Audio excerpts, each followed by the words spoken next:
নমস্কার সবাইকে আমার ইউটিউব চ্যানেলে স্বাগত। আজ বানাবো সম্পূর্ণ ময়দা ছাড়া নিরামিষভাবে অল্প সময়ে জলদি কেক। তো প্রথমে নিয়েছি 1 কাপ সুজি, হাফ কাপ চিনি, ভালো করে পেস্ট করে নিয়ে চকলেট বিস্কুট নিয়েছি, আপনারা চাইলে কোকো পাউডার নিতে পারেন।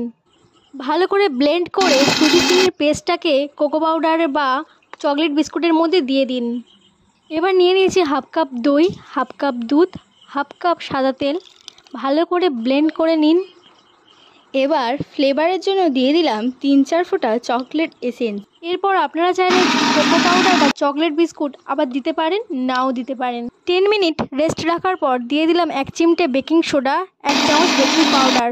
ব্যাটারটা খুব ঘন হয়ে গেলে অল্প জল বা দুধ দিয়ে মিক্সড করে নেবেন।